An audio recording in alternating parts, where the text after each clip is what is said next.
Radio city originals. Cassette कलाकार। पिछले episode में हमने ओम प्रकाश की पार्टीशन तक की कहानी सुनी थी। इस एपिसोड में हम पार्टीशन के बाद की कहानी को आगे बढ़ाएंगे। 1946 ये वो साल था जब देश में हालात ठीक नहीं थे। दंगों का माहौल था, भारत में विभाजन हो रहा था और यह घोषणा की गई कि लाहौर अब पाकिस्तान में रहेगा। ओम प्रकाश अपने परिवार को लेकर लाहौर स्टेशन के लिए निकल पड़े।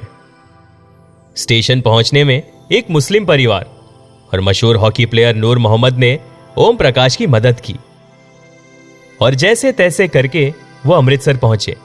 फिर वो वहां से दिल्ली गए और फिर वृंदावन में रहने लगे। भारत में आने के बाद जब वो अपने एक मित्र के यहां ठहरे थे, उस वक्त उन्हें बी.आर. चोपड़ा का एक टेलीग्राम मिला, जिस पर उन्होंने ये लिखा था कि अब तुम बंबई आ जाओ, वो फिल्म हम यहीं बनाएंगे। इसके बाद ओम प्रकाश बंबई, जिसे आज हम मुंबई कहते हैं, वहां के लिए निकल पड़े। रहने के लिए जगह ना होने पर वो हर दिन अपने किसी ना किसी दोस्त के यहां ठहरते थे। लेकिन बी.आर. चोपड़ा किसी काम से पंजाब चले गए और ओम प्रकाश से यह वादा किया कि वो जल्दी लौटेंगे। यह वो दौर था जब ओम प्रकाश के पास पैसे नहीं थे और खाने पीने की दिक्कत हो गई थी।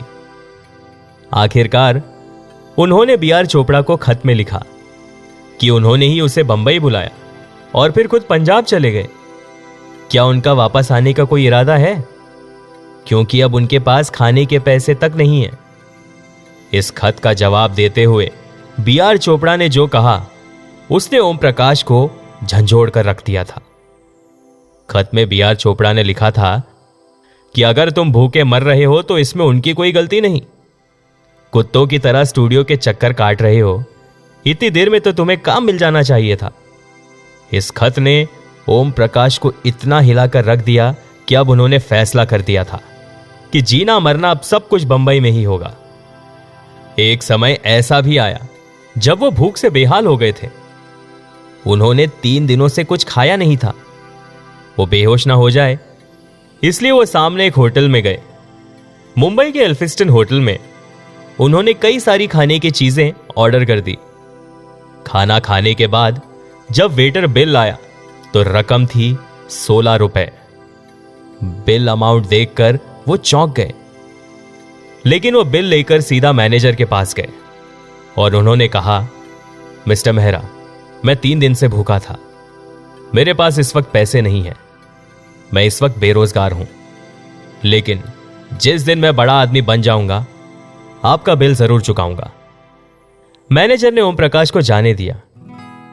आगे चलकर उन्हें 1948 में आई फिल्म लखपति में विलन का रोल मिला। इसके लिए उन्हें 1000 रुपए का चेक और 5000 रुपया महीने में रखा गया था। यह देखकर वो बहुत खुश हुए और इसके बाद उन्हें एल्फिस्टन होटल की याद आई, जहां उन्होंने खाना खाया था और उन्हें 16 रुपए का बिल चुकाना था।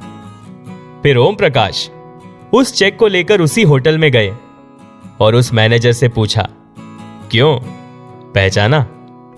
मैनेजर मेहरा ने जवाब में ना कहा। फिर ओम प्रकाश ने उन्हें याद दिलाया कि वो एक बार इस होटल में खाना खाने आए थे और उनके पास 16 रुपए नहीं थे। फिर उन्होंने कहा था कि जिस दिन मैं बड़ा आदमी बन जाऊंगा तुम्हें पैसे लौटा दूंगा, और यह कहते हुए उन्होंने उसे वो चेक दिया। यह बात और है कि यह फिल्म 3 महीने के लिए पोस्टपोन हो गई थी।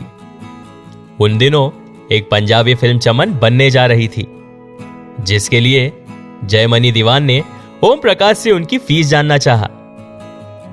इस पर उन्होंने कहा कि उन्होंने हाल ही में 5000 प्रति महीने में एक फिल्म साइन की है। प्रोड्यूसर्स अमाउंट सुनकर चौंक गए।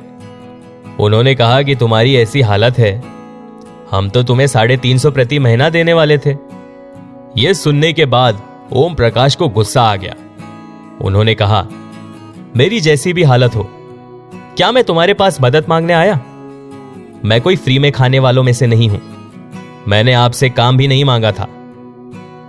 और इतना कहकर वो वहां से चले गए।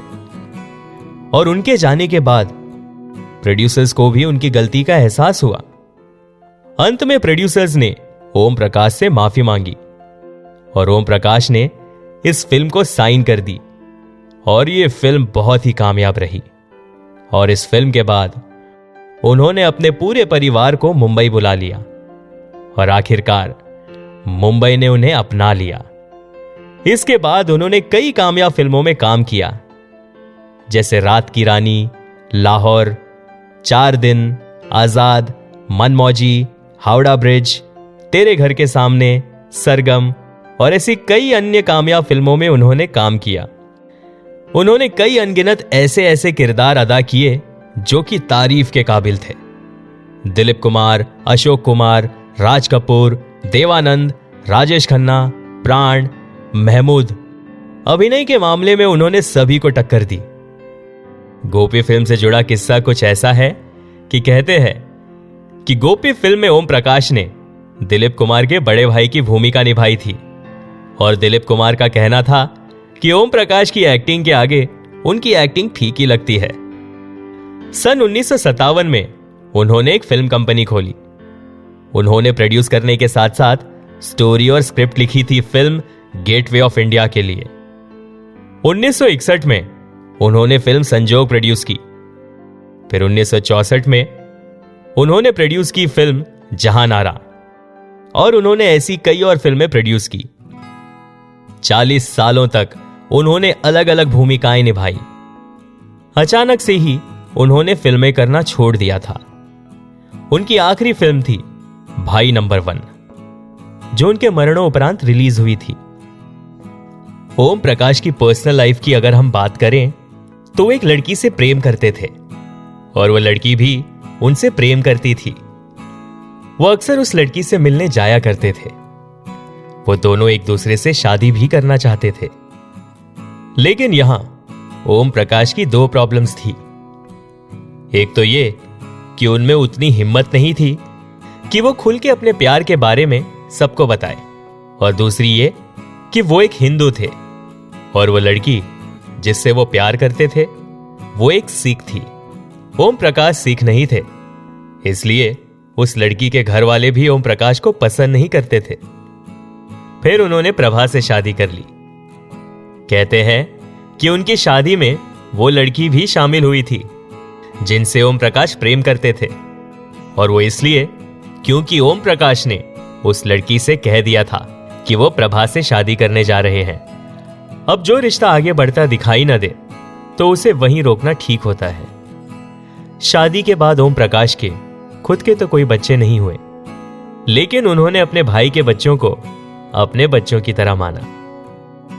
हार्ट अटैक के चलते 21 फरवरी 1998 को उनका देहांत हो गया। उनके जीवन से हमें बहुत कुछ सीखने को मिलता है। हमें यह सीखने को मिलता है कि किस तरह हालातों के साथ लड़ा जाता है और कैसे अपने सपनों को टूटने से बचाते हैं। ओम प्रकाश न केवल एक अच्छे कलाकार थे, बल्कि वे स्वभाव के भी एक अच्छे इंसान थे। उन्होंने इंडस्ट्री में अलग अलग तरह के किरदार निभाए हैं, जिसकी जितनी तारीफ करो उतनी ही कम होगी। उनके फैंस के दिलों में ओम प्रकाश के लिए प्यार हमेशा बना रहेगा। आप सुन रहे थे कैसेट कलाकार, ओनली ऑन रेडियो सिटी।